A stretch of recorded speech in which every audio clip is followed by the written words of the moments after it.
भारत का यौम आज़ादी 15 अगस्त 2021 आलमी दहशतगर्द भारत के लिए हसरत व यास का दिन बन गया।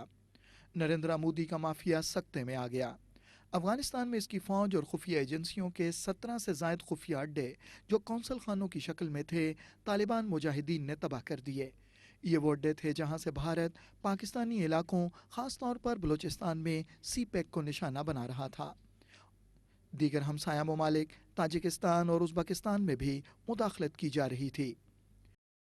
भारत जो सिक्योरिटी काउंसिल की मुस्तकिल नशस्त के लिए अपने आकाओं के तलवे चाट रहा है, एक माह की आर्जी सदारत में इसका खौफ पाकिस्तान से बदतरीन दुश्मनी और तासुब बेनकाब हो गया। अक़वाम मुत्तहिदा की सिक्योरिटी काउंसिल के इजलास में अफगानिस्तान की सूरत हाल पर बहस में पाकिस्तान की दरख्वास्त के बावजूद इसे बात करने की इजाज़त नहीं दी गई, जिस पर आलमी बरादरी और पाकिस्तान के वो तहफ़्फ़ुज़ात दुरुस्त साबित हुए जो भारत के सिक्योरिटी काउंसिल का मुस्तकिल मेंबर बनने पर आलमी बरादरी को तबाही और अदम इस्तेहकाम का शिकार कर सकते हैं। हकीकत यह है कि सिक्योरिटी काउंसिल के किसी भी इदारे में भारत की मौजूदगी नुकसानदेह है।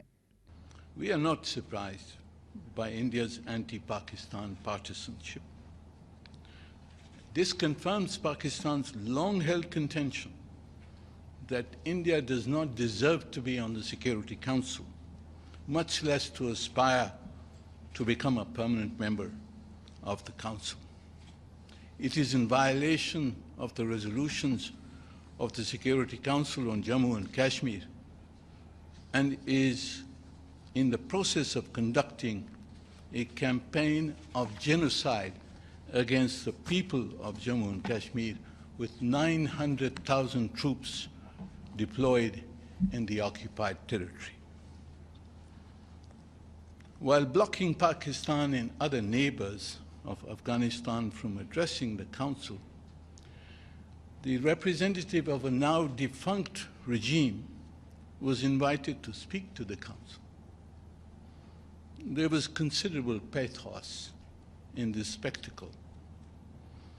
Ambassador Isaak Zai is an esteemed colleague, but the person who appointed him here recently has fled Afghanistan.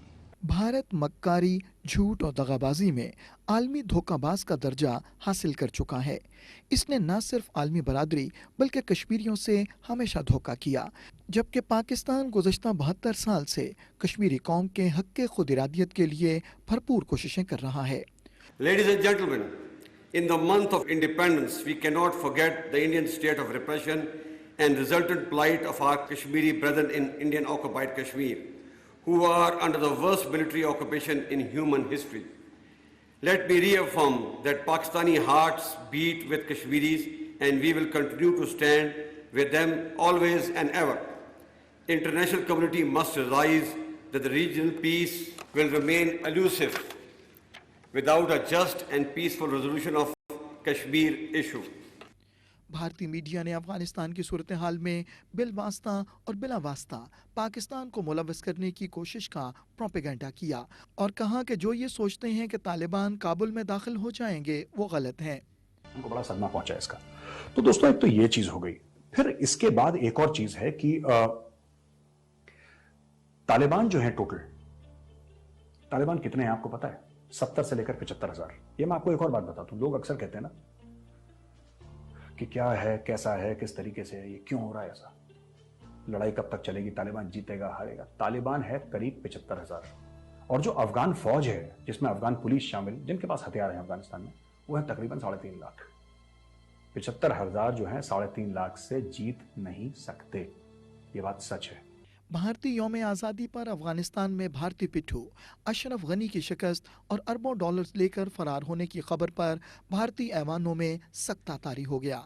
मकबूजा Jammu और कश्मीर में भी काबिज भारतीय फौजी दहशतगर्दों का अंजाम इससे ज्यादा इबरतनाक होगा और कश्मीरी कौम बेमिसाल कुर्बानियों के सिले में आज़ादी की खूबसूरत सुबह तुलू होते हुए देखेगी इंशाअल्लाह।